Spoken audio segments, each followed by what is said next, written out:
This video will cover the basics of plotting your points and planning a route. So when you load into a new game, first thing you'll want to do is get all your tools available. Your control points will be listed here. Your start and X-ray are always the same. It's this service tower here. So I'll go ahead and plot that first point.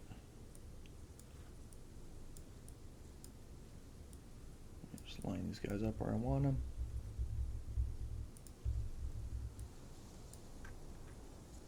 So 0, 4, 6, 8. Now remember from the previous video we said you read it right and up. So 0, 4 here, 6, 8 is up. So we're in that grid square there. The first thing I want to do, just to kind of mark that grid square, go ahead and snap my compass to the, I just usually put it on the right side of it.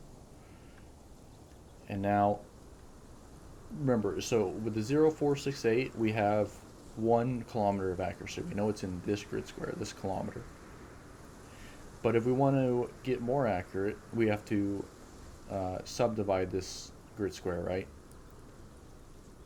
So imagine that there was another grid breaking this into 10 smaller pieces. With our compass, if we use the WASD keys, it will move along that imaginary grid. So there's 1, 2, 3, 4, 5, 6, 7, 8, 9, and 10. Same thing going upwards with it. Now note these little ruler ticks on the compass on the side of it here.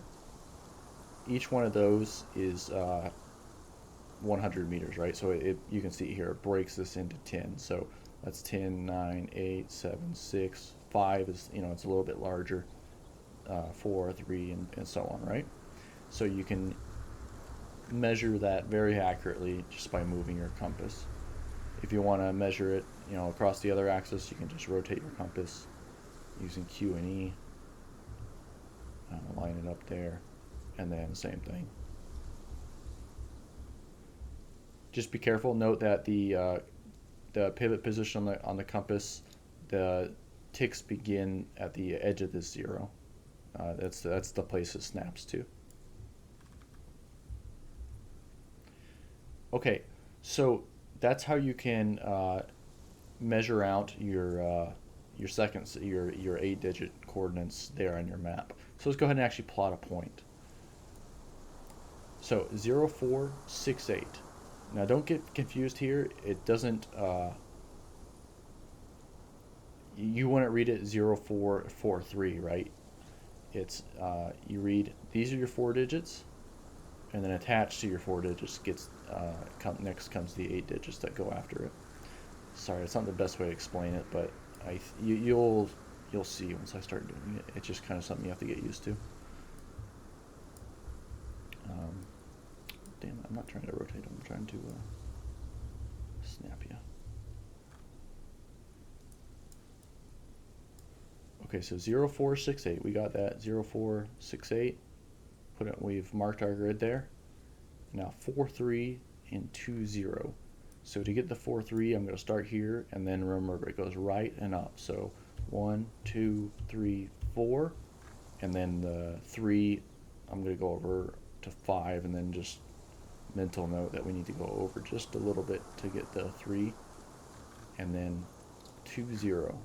So that would be, look at the tick marks there, 1, and then 2, and you can see that's that service tower right there. So I'm going to click on the map, and then right click to put a point there. With that point there, now I'm able to snap to it. Let's pull out our next one. And now, like I said, if you're a little confused, just watch and you'll get it. So 0, 3, 6, 7. First I'm going to just line up my map a little bit. So 0, 3, we go to the right, and we go up. So 6, 7, that's this grid square here. Move my compass to it. And then 5, 6, 7, 1. So I'm going to go to the beginning and go over 1, 2, 3, 4, 5. And then because it was 5, 6, I'm going to go over one more. And just note that we need to come back, just a little bit to get the split the difference. So 5, 6, and then 7, 1. So I'm going to start at the 10 there and then go down 9, 8, and then 7. And so get my compass out of the way. The point's right there at the edge of that clearing. Let's keep going and do all of them. So 0, 0, 6, 8.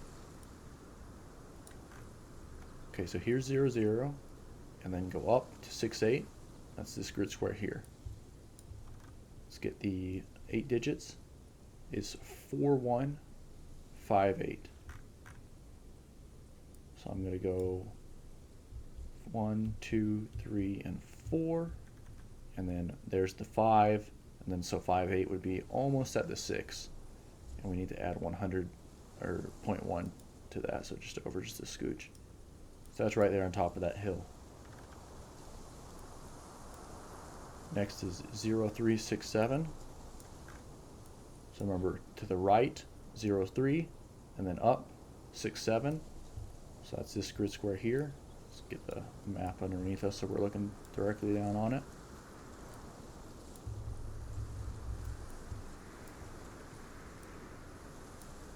So 0, 3, 6, 7, and then 5, 3, 5, 2. So we can move our one, and you can start from either side. So 1, 2, 3, 4, 5, and then it's what 5, 3, 5, 5, 3, 5, 2, 5, 3, and 5, 2. So that's right here down in the swampy area. It's right next to the river. And then 0, 2, 6, 7. So again, right to 0, 2, and then up to 6, 7. This grid here. And then our 8 digits are 4, 1, 3, 1. 1, 2, 3, 4, and then 3. So I'm just going to jump to the 5 there and go 5, 4, 3. Oh, let's get right above it. So 1, 2, 3, 4, and then 4, 1, 3, 1. 5, 4, 3, 1. That's right there at the very edge of the water. And then our last one, 0, 3, 6, 8. 0, 3. And then up to 6, 8. 4, 9, and 7, 6. So let's start 1, 2, 3, 4. I'm going to go ahead and go to 5 since it's 4, 9. And then 7, 6. So there's 10, 9, 8. So that's just going to be a little bit between the 8 and the 7. It's right there at the top of the hill. Okay, so I'm not going to do it in this video, but a good thing is to always double check yourself. If you make just one little mistake, it can equal hours and hours of pain. So it's always good to take a couple extra minutes to double check all your plotting. But once you've double checked yourself, usually what I'll do is I'll go ahead and figure out what order I want to attack my routes in. So we're starting here at the service tower. I think it would make the most sense then,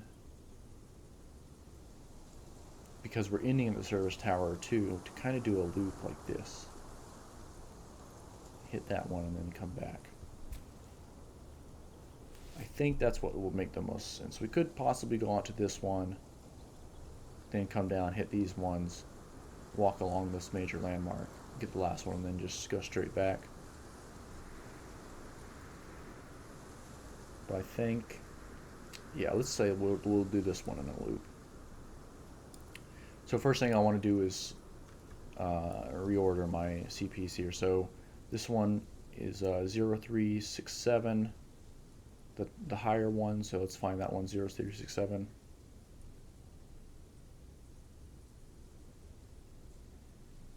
That's my alpha right there. So we can leave him there. And that one is, the other one that's 0067 is Charlie. So I'm going to go ahead and move Charlie. I hit Alt 3 to bring my notepad up, so I'm going to go ahead and move Charlie. Just click and hold and drag. Not that much, but I'm just kind of ordering them in the way I'm going to do the route. And then this one in 0267, which one is he? 0267 here. He'll go next, so then it will be Delta.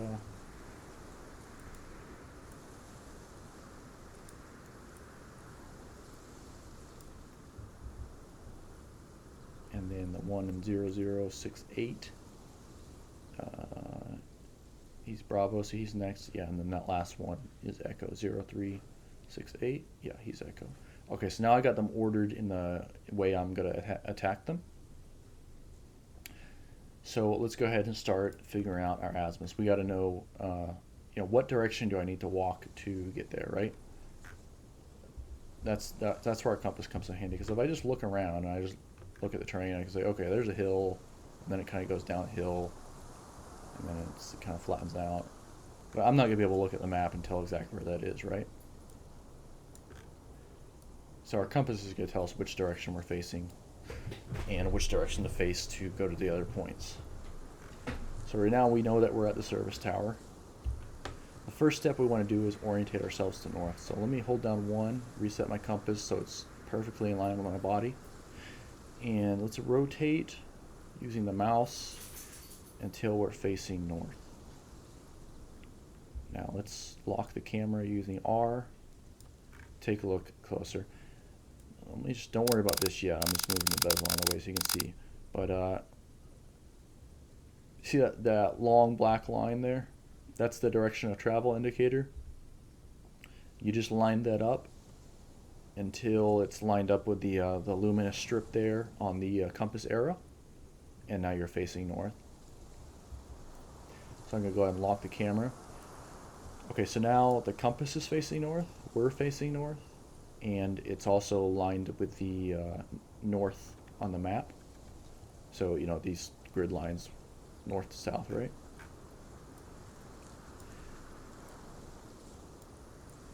So I'm going to move my map here. Just right there. Go ahead and I'm going to snap them to that point that I made there. Now remember, this edge of the little kind of box that the number 0 is on, that's where the ruler starts. So don't line them up there, but you don't, if you're using the holding Alt to snap, it snaps to the correct point, so you don't need to worry about that.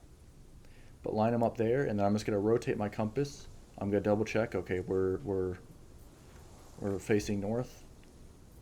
Rotate my compass until we intersect the first point that I want to go to, just till it intersects it. And then I'm going to make note of the degrees there. Now I'm going to hit R, or no, I'm not going to hit R. I'm going to drag the compass over just so I can look down on it, directly, so there's no angle. I can see, okay, that's perfectly at 240 degrees. Now, one thing to note, red is degrees, black is mils. You don't need to worry about the mils at all. We're only working with degrees here. So just disregard the black numbers. If you use those, you'll have trouble. So 240 degrees is our azimuth. Now don't worry if you don't understand exactly where this is going yet. It'll make sense once we start doing it. So 240 degrees, and then this is just the way I prefer to write, but usually I'll do like a whatever that greater than sign or whatever it is, just to kind of help me organize things.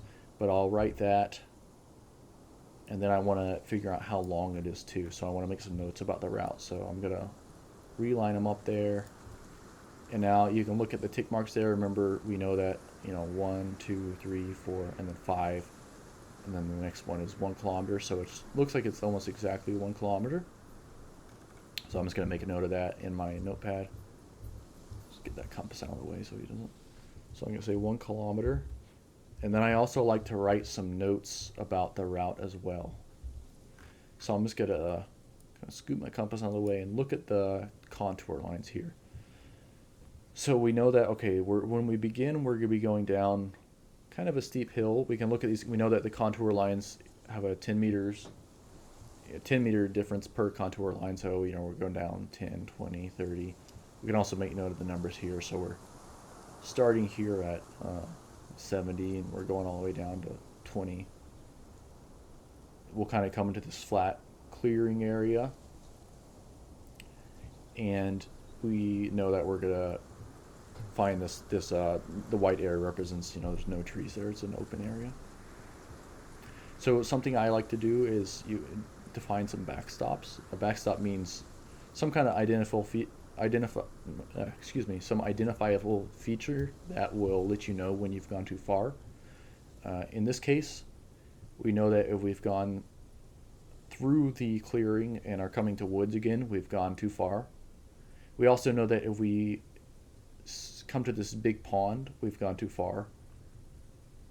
We certainly shouldn't be crossing this river, so that's another good backstop. There is a danger that we could,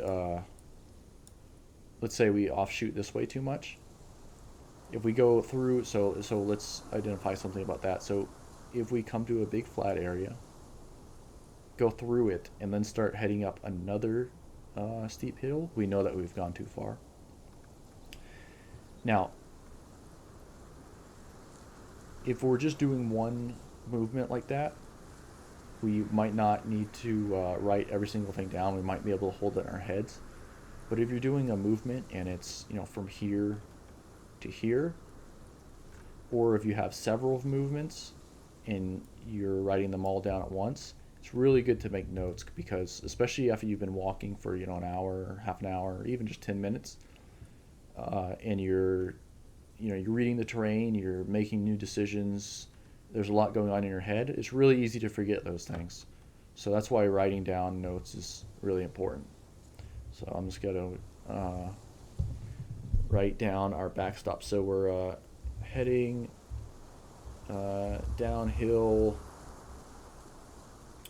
We're starting at 70, going all the way down to 20. So 50 meters. I was going to say 50 meters down. We can even get a little more advanced and look at, that's not what I meant to do, how far is the downhill. So again, just line that up. And it looks like we'll be going downhill, just looking at the tick marks. Looks like about 300 or 400 meters downhill before we kind of flatten out. So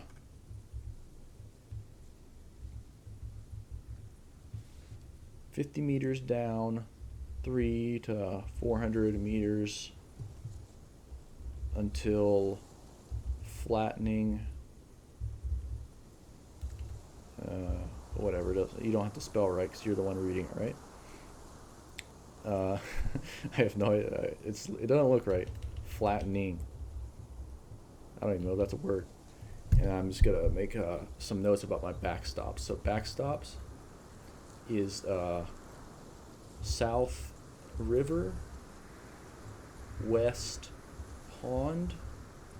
Also west is don't go through clearing, and northwest is after flat area rises to another hill. So these are just some quick notes to remind me, if it takes me an hour or something to find this point, then I can just refer back to this, and it will save me a little bit of time and a little bit of brain energy. I don't have to memorize everything. Now, if you want to go ahead and plan your whole route right here before leaving the start point, you can do that. I don't usually have set rules. I kind of do it, just depends on the situation. Sometimes it makes sense to plan it all at once. Other times it's like, well, I can just plan one, get moving, get there, and then plan out the next. In this case, to keep it simple, I'm just gonna just do this one. In fact, I'm not gonna do this entire route, because it will be kind of a long one. But I'll just go ahead and find this one point, and that should be enough to give you an idea of how this is done. So let's put away our map, get on our compass, hold down 1 to reset our compass, and take note here. Okay, so our azimuth is 240. Let's go ahead and zoom in, scoot it out just a little bit, and just using the mouse to rotate, we want to line up our direction of movement with 240. Again, the red numbers is degrees, black numbers is mils. You don't need them for this. I'm going to head lock the screen with R, and now right click and drag. Well, let me show you why we do this. So if I start walking, right, and then I'm looking up, reading my terrain. Let's say I'm walking for a little bit, and I'm like, okay, I want to check and see if I'm still on my azimuth. I look down. Well, now I got to zoom all the way in and find those tiny red numbers again, right? It's kind of a hassle, especially if it's a little bit dark outside. You don't want to have to be trying to read those numbers. So what we can do is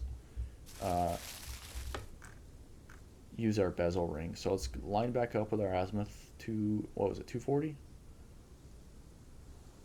And hit R to lock the screen.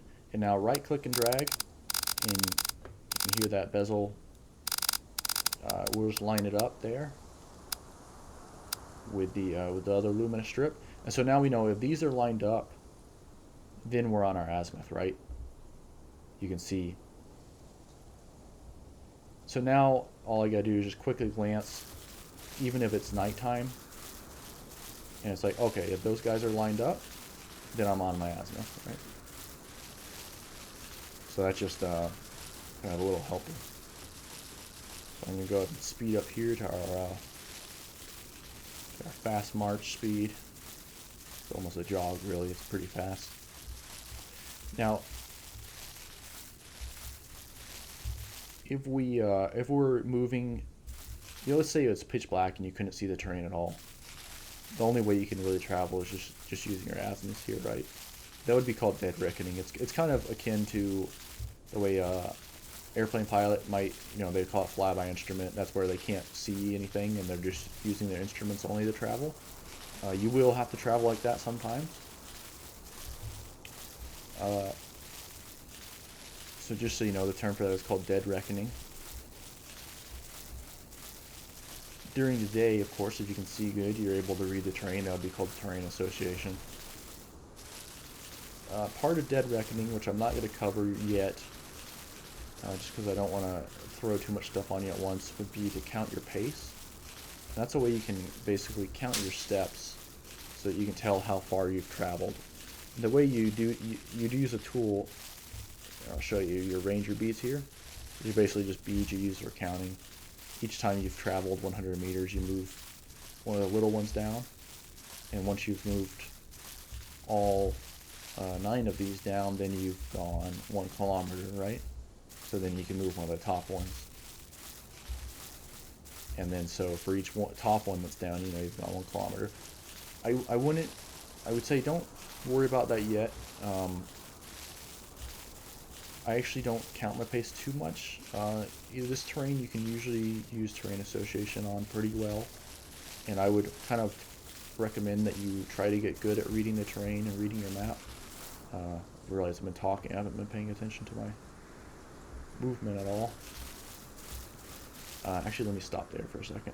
But yeah, so the pace count is there. If you want to try it, you have to listen to your left foot hitting the ground. The sound effect for the left foot is louder, and if you're wearing headphones on, you'll hear it on your left side. Same way as in real life.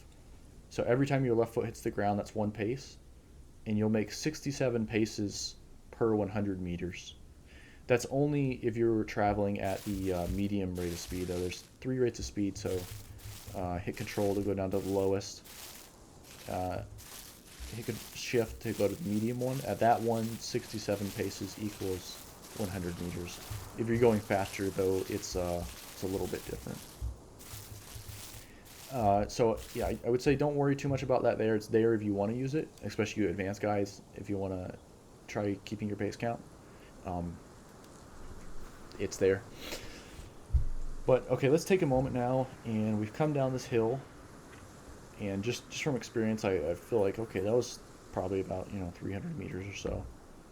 See which way we're facing, and just try to get an idea of if we are where we think we are. So we stayed on our azimuth mostly. I may have went off a little azimuth while I was talking, so we might be over here or something rather than over here. But let's just take a look at the terrain.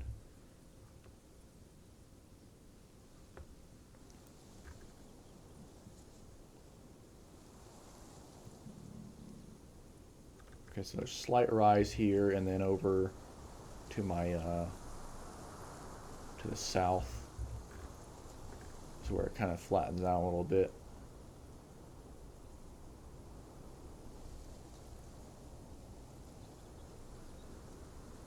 So we might be kind of here on this little guy that's sticking out.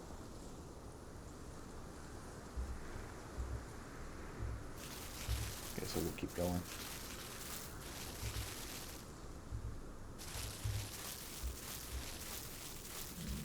Now, if you want to, if you're walking along and you want to stay on your azimuth, but also look around, just press the middle mouse button, and then you'll get you can toggle on free look, so you can look around, kind of read the terrain as you're moving. In general, though, it's kind of like hunting. You want to stop, kind of look, and kind of go a little bit slow when you're trying to get your bearings.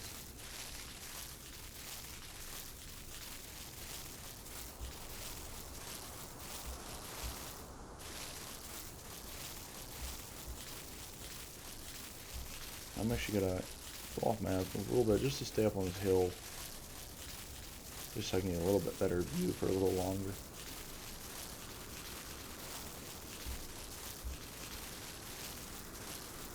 Obviously, if I go off my route, if I go off 100 meters this way, then I need to remember that at some point I need to go back 100 meters the other way, right? Or at least take note of that, so that when I get close to where my point's supposed to be, I can understand that I've gone off my route a little ways.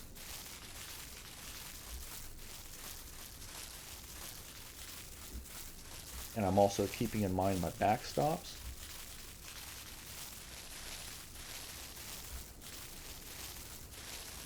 So we know that to the south, that way there's the river. To the northwest, that's probably that hill we're seeing in the distance there. It's probably that other hill that we know if we hit that, we've gone too far.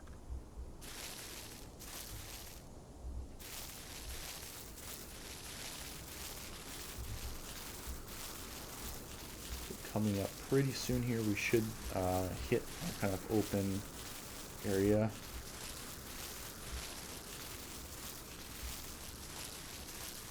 Unless I overshot it to the north a little ways. But we'll know pretty soon if I did.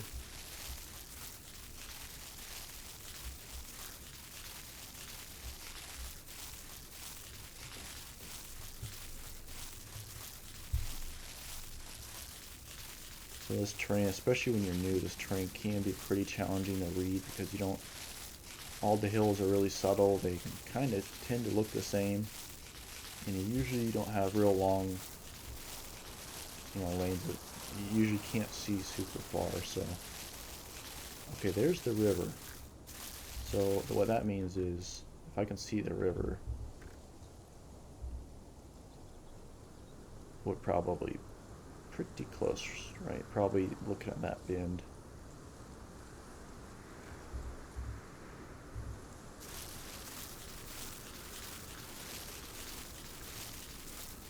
You could even go down there and travel along the river if you... Well, let's not go through that. Let me turn off my free look. So one thing, actually I'll go through that and I'll show you. So, there's no stamina in the game yet, which means when you're shoving through the stuff, it slows you down. It's pretty annoying. But it doesn't actually... other than slowing you down, it doesn't do anything. Now, if this happens, see, I can't move, green's turned black, I'm just totally stuck. The way to bust through this vegetation is with your space key. Now you're basically just hurling yourself forward, fighting your way through all these branches. It has kind of a the same sound effect over as a placeholder, but you kind of have to spam it, and then you'll eventually bust through the thick vegetation. So if you want to play it a little more realistically, you would generally want to avoid doing that. You can imagine that in real life, busting through the vegetation like that with like a 80-pound ruck on your back is extremely exhausting. So you usually try to avoid stuff like that. Sometimes, rather than walk the kilometer out of the way, you might just go through some of it. And so that's why we added the mechanic there. Okay.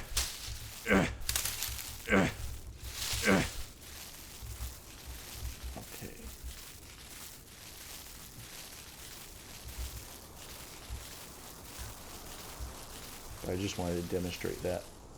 Well, I'm like, now see, that's one of the other dangers. You go through that stuff, it can really get you turned around. You can see I was way off my azimuth there. But with the experience, you'll kind of learn what areas have thicker vegetation. In general, you want to think about, okay, when it rains, where's the water running? Places where the water's going to run and accumulate will usually have thicker vegetation. And then flatter areas.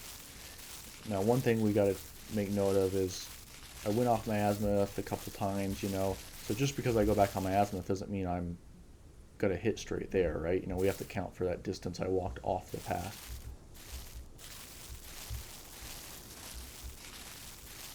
I think we're coming up to the clearing. Yeah, okay, so we're at the clearing. I'm down on the south corner of it. Is that, or am I misreading it? Okay, I think, yeah, that's the clearing there.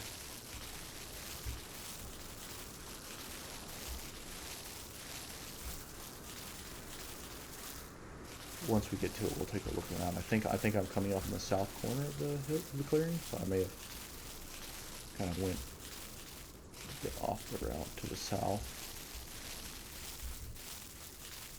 Okay, yeah, there's the big grassy clearing, and we're just coming onto the south corner of it. Let's take a look at our map. Oh, so we're almost just about perfect. So we're just on the south corner. We're on the slight hill, and the point should be at the edge, just where it meets the woods.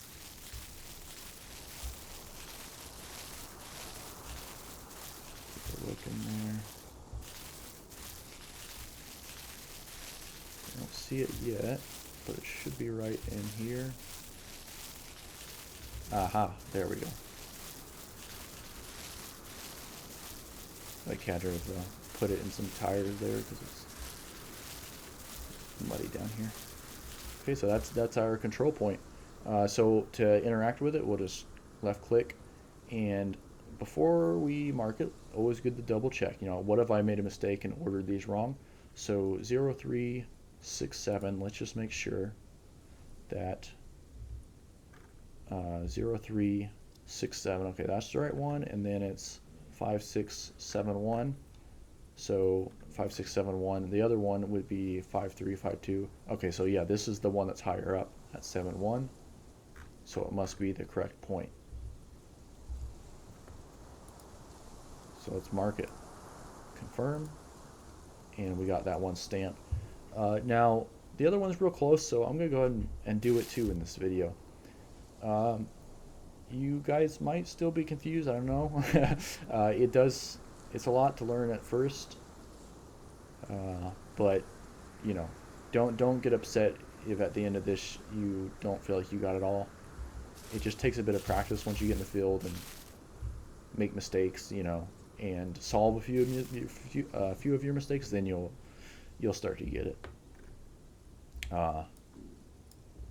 Okay, so the next one from here, let's go ahead and first thing we want to do is orient to north. So I'm going to unlock the screen with R. Go ahead and line up with north there. And now I'm going to snap it to that point that we're at. and rotate them all the. Oh, I want to rotate them. Yeah, there we go. Make sure that's lined up perfectly. Now I'm going to use Q and E to just kind of fine tune the rotation. So he's intersecting it there. I'm going to bring my compass to where I can see him clearly. See, okay, so there's our azimuth. Between 200 and 205, so we'll say 202. And let's write that in our notebook before I put anything away.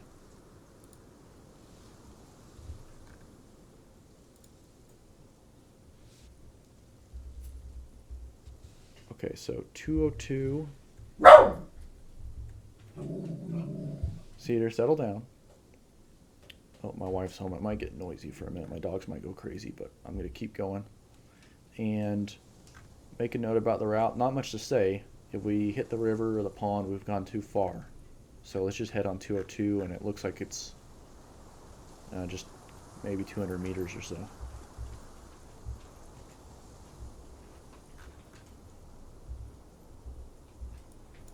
Okay, so let's go ahead and get on 202.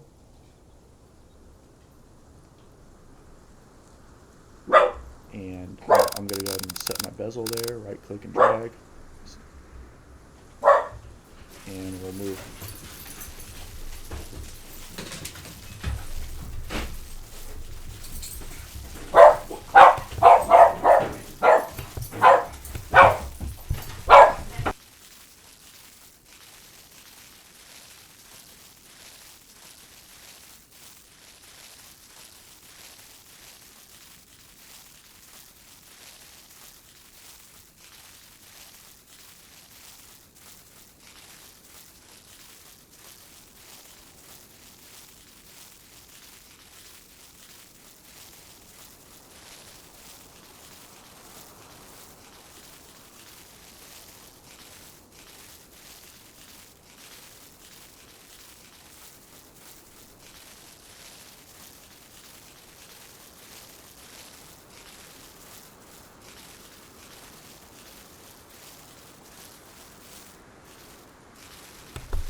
Okay, it should be coming. Aha, there we go. Wait, where did it go? I jerked my mouse right there. Hold on. There, right, okay.